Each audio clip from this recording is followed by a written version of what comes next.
Et bonjour Mathilde Panot, merci d'être avec nous en ce lendemain d'allocution présidentielle que vous avez regardée. Alors, on a surveillé évidemment les différents comptes des uns et des autres. Et puis surprise, quand on a vu le compte de Jean-Luc Mélenchon, que dit-il? On imaginait Emmanuel Macron dit n'importe quoi, etc. Pas du tout. Il dit le président a dit vrai. Sur quelle partie exactement? Je crois que sur le constat, sur le fait que nous rentrons dans une nouvelle ère, notamment avec l'arrivée de Trump à la tête des États-Unis, qui tente d'imposer au monde la loi du plus fort plutôt que le droit international. On le voit avec l'Ukraine, mais on le voit malheureusement aussi avec les menaces sur le Groenland, sur le Canada, sur le Panama et sur la Palestine avec une menace de nettoyage ethnique complet à Gaza. Donc nous sommes entrés dans une nouvelle ère. Ça, c'est la partie de constat sur lequel nous pouvons être d'accord avec Emmanuel Macron. Le problème, c'est que Emmanuel Macron, le président de la République, ne tire aucune leçon de 3 ans de guerre maintenant en Ukraine, avec 1 million de morts et de blessés. Il en tire plein des leçons, au contraire. C'était son propos hier. Des leçons sur le plan du financement, sur le plan de l'armement. On va regarder peut-être le détail. D'ailleurs, il a aussi lancé différents appels. Il a lancé un appel à la patrie. C'est une expression qui était un petit peu désuète finalement et qui le dépoussière. Et quand on appelle à la patrie, il y a un sous-entendu d'union nationale, au-delà des différences partisanes. Est-ce que vous saisissez cette main ou pas? Alors, la première chose, c'est que vous avez une situation qui est trop grave et un président de la République qui est trop affaibli pour qu'il puisse décider tout seul. Et nous ne voulons pas juste être consultés, les forces politiques comme il l'a proposé. Oui. Nous voulons délibérer et décider. C'est au Parlement de pouvoir décider de questions aussi graves que celle-ci. Je vais vous dire sur quoi il ne tire pas les leçons. Pendant 3 ans, il y a eu un alignement quasi total sur les États-Unis. Certes, maintenant, il y a un changement avec Trump, mais nous disions, nous, depuis longtemps, que la France doit être indépendante au service de la paix. Et nous avions raison sur ce point. Si Emmanuel Macron avait écouté Jean-Luc Mélenchon depuis 3 ans sur le fait de construire un cadre européen de négociation... Si on avait écouté Jean-Luc Mélenchon, pardon, mais on l'aurait aussi entendu quand il disait que jamais la Russie n'agresserait l'Ukraine. Ce que disaient les renseignements français.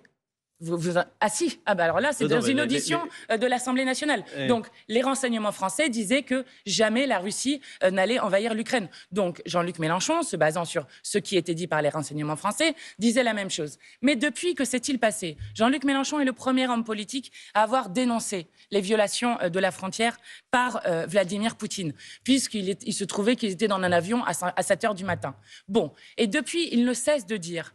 Et il n'a cessé de dire que la solution ne serait pas militaire, mais diplomatique. Et que donc, il devait y avoir une réunion, une conférence qui permette de trouver une solution diplomatique avec des garanties de sécurité mutuelle. Alors, il va y avoir le sommet cet après-midi. On se souvient quand même, avant l'agression, Emmanuel Macron était allé voir Vladimir Poutine pour tenter de l'empêcher. Et à ce moment-là, on se doutait bien que ça allait arriver. Il a annoncé aussi hier des nouveaux choix budgétaires pour financer les investissements militaires, investissements privés, mais aussi investissements publics. Il a dit qu'il faudra des réformes, il faudra du courage. On va voir peut-être ce qu'il a dit un peu plus précisément. Ça veut dire qu'il veut tailler dans certains budgets. Lesquels, d'après vous? Mais bien sûr qu'Emmanuel Macron est en train de nous présenter une économie de guerre. Et nous ne sommes pas d'accord avec l'économie de guerre. C'est ce qui fait décider, par exemple, au Danemark, d'augmenter d'un coup, pour que tous les gens comprennent, la retraite à 70 ans. Voilà de quoi nous parlons. Nous ne sommes pas d'accord. Nous voulons une économie de la paix qui est orientée vers les besoins que nous avons, et notamment la question de la bifurcation écologique.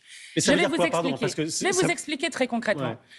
Si on parle de l'augmentation des budgets militaires, qui ont déjà doublé en 10 ans, Emmanuel Macron le disait hier, si ça répond à des besoins, nous pouvons y réfléchir. Mais moi, je veux aussi l'augmentation du budget de l'éducation, de l'hôpital public, pour faire face aux catastrophes naturelles que la Réunion a encore subies récemment avec un cyclone. Mais c'est une question de priorité, pardon. Est-ce qu'on n'a pas aujourd'hui une urgence? Vous avez entendu le président, il a pris la parole pour ça, pour dire nous sommes menacés par la Russie, une menace existentielle. Eh bien, ça s'appelle une condition qui est celle du partage des richesses, et notamment de faire enfin contribuer les plus riches de ce pays. Donc, nous ne sommes pas d'accord avec le fait que, encore une fois, sur l'hôpital public, sur l'école, sur les retraites, eh bien, il y ait moins de tout cela pour continuer dans...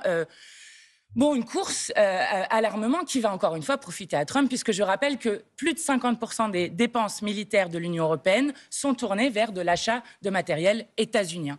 Donc, il faut agir pour la paix. Voilà ce que devrait faire la France. Vous voulez faire payer les riches français, mais vous ne voulez pas faire payer les oligarques russes. C'est assez étonnant. Il y a pas mal d'appels, notamment du côté du Nouveau Front Populaire, vos amis écologistes, socialistes, qui disent qu'il faut saisir les avoirs russes. Il y en a pour un peu plus de 200 milliards. Et vous, chez LFI, vous dites non, pas du tout. Il ne faut pas les saisir. Non, alors il faut être sérieux sur ce dont on est en train de parler. Les 200 milliards qu'il y a dans l'Europe, ce sont des avoirs de la Banque centrale russe, d'accord ? Et il se trouve que... Attendez, nous avons toujours été favorables au gel des avoirs russes. Nous l'avons demandé dès le début, nous sommes favorables à cela. Ensuite, il y a une deuxième chose. Le droit international, ça s'appelle l'immunité souveraine, ne permet pas de saisir ces avoirs de la Banque centrale russe.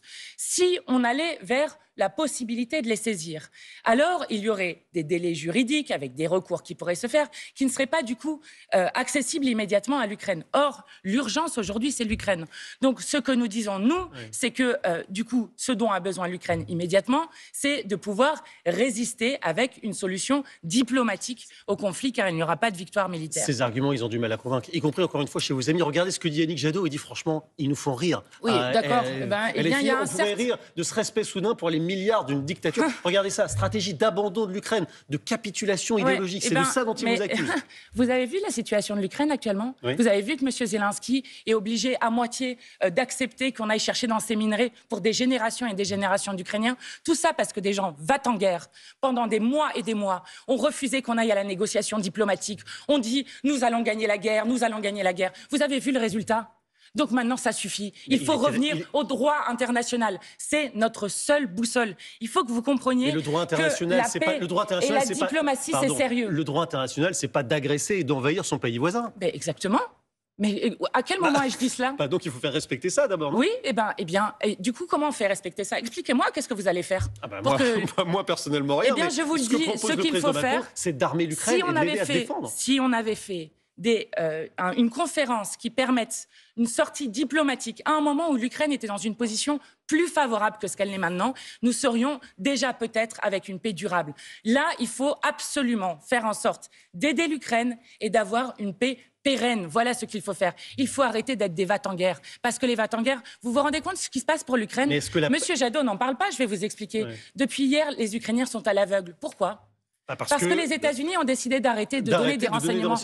Bien sûr. Et alors, les Européens, nous pouvons faire ça ? C'est ce qu'on a expliqué il y a quelques instants avec Axel de Tarlet. Maintenant, ils se tournent vers Eutelsat pour que les Ukrainiens puissent avoir des renseignements. Oui, pour l'instant, ils sont à l'aveugle dans ce qu'ils sont en train de faire. Voilà ce qui est grave. Et la France On parle de 1 million de vies d'ores et déjà. La France essaie de pallier les va-t-en-guerre ont eu tort. Voilà tous ceux qui se sont alignés sur l'OTAN, sur une stratégie atlantiste ont eu tort. Et face à une internationale de l'extrême droite qui est en train de s'organiser, de Trump jusqu'à Meloni, on pourrait citer Javier Milei, Poutine, jusqu'à Marine Le Pen et Bardella, je vais vous dire, il faut revenir au droit international et avoir une France indépendante au service de la paix. Et j'en profite pour dire à tout le monde que, du coup, la manifestation du 22 mars auquel nous appelons contre l'extrême droite, contre le racisme, prend aussi une dimension internationaliste. Il y a d'autres initiatives sur lesquelles on voudrait vous entendre. Il a annoncé hier, le chef de l'État, qu'il y aurait une réunion des chefs d'état-major à Paris, des différents pays qui soutiennent l'Ukraine, pour travailler à peut-être l'envoi d'une force de maintien de la paix, une fois qu'un accord de paix serait signé, c'est bien clair. Donc il y aurait des Français. Est-ce que vous trouvez normal, est-ce que vous accepteriez, vous, que des soldats français y participent ? Et vous savez, on l'a déjà proposé qu'il y ait des soldats français en Ukraine. À quel moment ? Dès le départ, lorsque nous avons parlé des réacteurs nucléaires qui se trouvent en Ukraine et qui, s'ils étaient touchés, produiraient une catastrophe dans la catastrophe en touchant l'ensemble du bassin méditerranéen notamment. Donc nous sommes d'accord, mais dans le cadre de l'ONU. Et sur le nucléaire, il a appelé à un débat sur je ne sais plus quelle est son expression exacte, mais sur élargir le parapluie nucléaire de la France aux alliés européens. Mais je vais vous dire plusieurs choses. La première, il est interdit, vous le savez, de partager la dissuasion nucléaire. C'est le traité de non-prolifération nucléaire. Ça, c'est la première chose. La deuxième chose qui est très importante, pendant 70 ans, la France n'a pas cru au parapluie nucléaire américain. C'est pour ça que De Gaulle nous a dotés d'une propre arme nucléaire. Donc maintenant, on essaierait de faire croire ça aux autres, ce n'est pas sérieux. Merci beaucoup, Merci Mathilde Panot.